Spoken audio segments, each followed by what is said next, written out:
नमस्कार दोस्तों, स्वागत है आप सभी का आपके अपने YouTube channel Allrounder Study Zone पर। तो साथियों 10+2 सीईटी एग्जाम 12th लेवल के लिए आज हम सॉल्व करने वाले हैं जीके एंड जीएस, यानी कि जो GK, India GK and world GK और जनरल साइंस के क्वेश्चंस जो आपके सीधे क्वेश्चंस पूछे थे। तो ये मॉडल पेपर नंबर दूसरा रहने वाला, पहला मॉडल पेपर हमने सॉल्व करा दिया, नहीं देखा तो देख लेना। तो चलिए क्लास की शुरुआत करते हैं। सबसे पहले जीके का भाग पढ़ेंगे। तो इंदिरा गांधी गोल्ड कप किस खेल से संबंधित है? इंदिरा गांधी गोल्ड कप किस खेल से संबंधित है? तो साथियों क्रिकेट से हैं, हॉकी से हैं, फुटबॉल से, बैडमिंटन से। चार ऑप्शन हैं, तो राइट ऑप्शन हो जाएगा यहाँ पे हॉकी से। ठीक है, ऑप्शन आपका दूसरा। भारत में उच्चतम पठार कौन सा है? दक्षिण का पठार, लद्दाख का पठार, छोटा नागपुर का पठार या फिर बखेल खंड का पठार। भारत में जो उच्चतम पठार है वो कौन सा है? तो साथियों उच्चतम पठार है वो लद्दाख का पठार है। कौन सा है? लद्दाख का पठार। ऑप्शन आपका बी करेक्ट हो जाएगा। अगला क्वेश्चन, बिहार राज्य से अलग कर बनाया गया राज्य कौन सा है? यानी कि ऐसा कौन सा राज्य है जिसको बिहार से अलग कर बनाया गया? तो काला आंडी, छत्तीसगढ़, उत्तराखंड, झारखंड। तो यहाँ पे राइट ऑप्शन हो जाएगा झारखंड। झारखंड साथियों बिहार से अलग होके राज्य बनाए। अगला क्वेश्चन, संसद के सम्मिलित सत्र की अध्यक्षता कौन करता है? संसद के सम्मिलित सत्र की अध्यक्षता साथियों कौन करता है? लोकसभा अध्यक्ष, प्रधानमंत्री, राष्ट्रपति या फिर उपराष्ट्रपति। तो संसद के सम्मिलित सत्र की जो अध्यक्षता करता है वो करता है आपका लोकसभा का अध्यक्ष। ऑप्शन आपका ए हो जाएगा करेक्ट उत्तर। अगला क्वेश्चन है साथियों कि नालंदा विश्वविद्यालय किस राज्य में है? सिक्किम, बिहार, झारखंड, पश्चिम बंगाल। नालंदा विश्वविद्यालय बताइए किस राज्य में है? तो नालंदा विश्वविद्यालय बिहार में। कहाँ पे है? बिहार में। ऑप्शन आपका बी हो जाएगा राइट। इनमें से किसके पक्ष में नेहरू जी थे पर गांधी जी के नहीं थे? किसके पक्ष में नेहरू जी थे पर गांधी जी नहीं थे?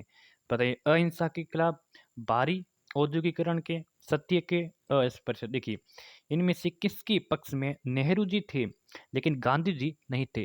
तो यहाँ पे राइट ऑप्शन हो जाएगा भारी औद्योगिकरण के। ठीक है, अगला क्वेश्चन। अगला है कि पानी का सबसे शुद्ध स्रोत कौन सा है? पानी का सबसे शुद्ध स्रोत कौन सा है? सतही पानी, खनिज युक्त पानी, वर्षा का पानी, कुएं का पानी।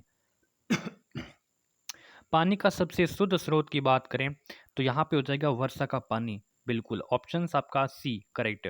अगला क्वेश्चन है कि संयुक्त राष्ट्र संघ की सुरक्षा परिषद में सदस्यों की संख्या है 25, 15, 20 या फिर 10। संयुक्त राष्ट्र संघ की सुरक्षा परिषद में सदस्यों की संख्या, तो सदस्यों की संख्या है 15। कितनी है? 15। Option B correct.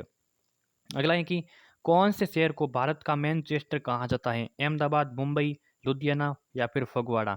भारत का मैनचेस्टर साथियों किसे कहते हैं? तो भारत का मैनचेस्टर साथियों कहते हैं, किसको कहते हैं? बिल्कुल अहमदाबाद को कहते हैं भारत का मैनचेस्टर। ठीक है, मैनचेस्टर किसको कहते हैं? और Gateway of India, Mumbai को कहते हैं गेट वे ऑफ इंडिया, यानी कि भारत का प्रवेश द्वार। ठीक है, अगला क्वेश्चन है कि सबसे पहले चांद पर मनुष्य को किस देश ने भेजा? रूस, चीन, जापान, यूएसए। सबसे पहले चांद पर मनुष्य को किस देश ने भेजा? तो ये भेजा था यूएसए ने। यूएसए ने। ऑप्शन आपका डी करेक्ट। अगला क्वेश्चन है कि सरदार सरोवर परियोजना किस नदी पर स्थित है? गंगा, कोसी, गोदावरी, नर्मदा। सरदार सरोवर परियोजना किस नदी पर स्थित है? तो सरदार सरोवर परियोजना है वो नर्मदा नदी पर है। कौन सी है? नर्मदा नदी पर है। D answer correct. अगला क्वेश्चन है कि ध्यानचंद का संबंध कौन से खेल से है? हॉकी, क्रिकेट, बेसबॉल या फिर टेबल टेनिस। बताइए साथियों, ध्यानचंद का संबंध कौन से खेल से है? तो ध्यानचंद का खेल संबंध बताइए। तो यहाँ पे हो जाएगा बिल्कुल आपका हॉकी। हॉकी खेल से संबंधित है। आंसर नंबर ए हो जाएगा करेक्ट। अगला क्वेश्चन साथियों है कि बीसीजी टीकाकरण खाली जगह से मुक्ति प्राप्त करने के लिए हैजा, छोटा उपदेश है, पोलियो, क्षय रोग। बताइए उपदंश। ठीक है, तो बीसीजी टीकाकरण से मुक्ति प्राप्त करने के लिए क्षय रोग या फिर तपेदिक कहते हैं इसको, से मुक्ति प्राप्त करने के लिए बीसीजी टीकाकरण से। D answer correct. अगला क्वेश्चन है कि शेख हसीना वाजेद खाली जगह ये कहाँ किस देश की प्रधानमंत्री थी? Israel, England, Sri Lanka, Bangladesh. बताइए शेख हसीना वाजेद किस देश की प्रधानमंत्री? आंसर नंबर यहाँ पे हो जाएगा डी, बांग्लादेश की। शेख हसीना वाजेद बांग्लादेश की। ठीक है। अगला है कि निम्नलिखित में से किस भारतीय राज्य में रेलवे स्टेशन नहीं है? किस भारतीय राज्य में रेलवे स्टेशन नहीं है? सिक्किम, गोवा, हिमाचल प्रदेश या फिर नागालैंड? राइट आंसर की बात करें तो यहाँ पे हो जाएगा सिक्किम। आंसर हो जाएगा ए आपका करेक्ट। अगला साथियों है कि भाग 2 सामान्य विज्ञान से संबंधित विद्युत शक्ति की इकाई क्या है? एम्पियर, ओम, वॉट या फिर वोल्ट? विद्युत शक्ति की इकाई का बताना है। विद्युत शक्ति की इकाई क्या है साथियों, बताइए। तो बताइए विद्युत शक्ति, पावर, पावर की क्या हो जाएगी? वॉट हो जाएगी। ऑप्शन आपका सी यहाँ पे राइट हो जाएगा, वॉट। ठीक है। अगला क्वेश्चन, अगला है कि ध्वनि का वेग हवा में किस पर निर्भर नहीं करता है? ध्वनि का वेग हवा में किस पर निर्भर नहीं करता है? तो साथियों हवा का दाब पर निर्भर नहीं करता है। आंसर आपका बी हो जाएगा राइट उत्तर। अगला सवाल है कि सूर्य ग्रहण तब होता है जबकि, अब आपको ऑप्शंस में बताना है कि कौन सा राइट हो जाएगा। सूर्य ग्रहण तब होता है जबकि चंद्रमा और पृथ्वी के बीच में कोई कृत्रिम उपग्रह आ जाता है, तब होता है। या फिर आसमान में बादल आ जाने से सूर्य ग्रहण होता है। चंद्रमा सूर्य और पृथ्वी के बीच आ जाने से, या फिर पृथ्वी सूर्य और चंद्रमा के बीच में आ जाने से। तो यहाँ पे सही आंसर की बात करें तो हो जाएगा ऑप्शन आपका सी। से कैसे?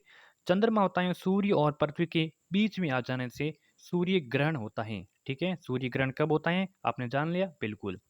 अगला सवाल है कि पुल निर्माण के लिए किसका प्रयोग किया जाता है? ब्लू पत्थर का, चूना पत्थर का, कंक्रीट का या फिर किसी का भी नहीं? देखिए पुल निर्माण के लिए किसका प्रयोग किया जाता है? पुल निर्माण के लिए कंक्रीट का।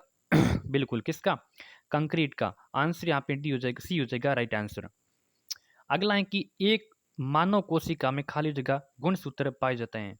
एक मानव कोशिका में कितने गुणसूत्र पाए जाते हैं? 26, 44, 46, 48? तो 46 पाए जाते हैं, सभी को पता होना चाहिए। कितने? 46, 46। C answer correct.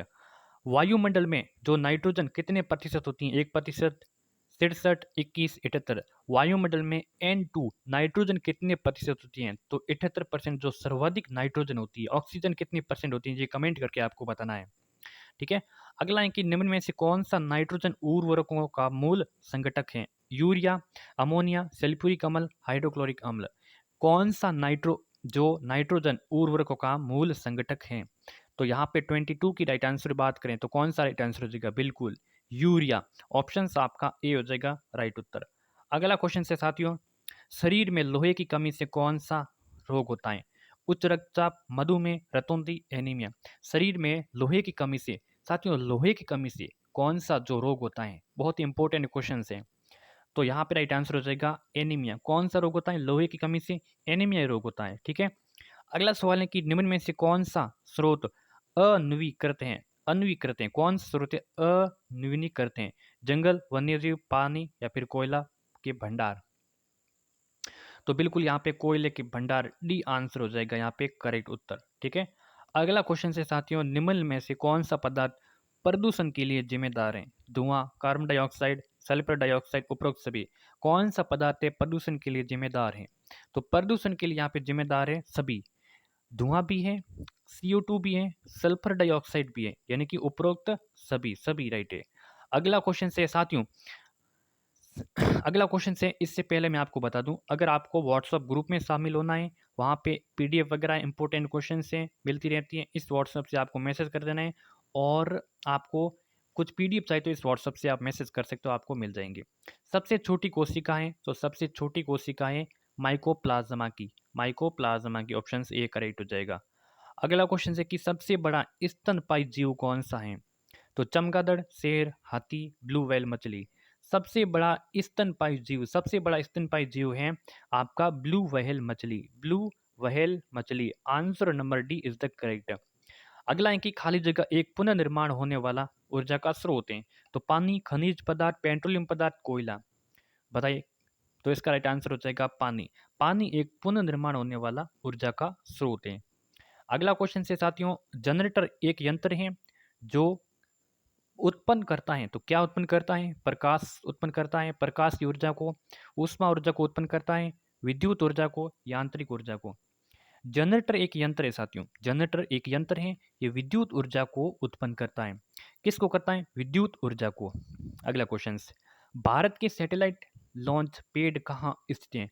भारत के satellite launch pad Sriharikota, Ahmedabad, Thumba या फिर देहरादून।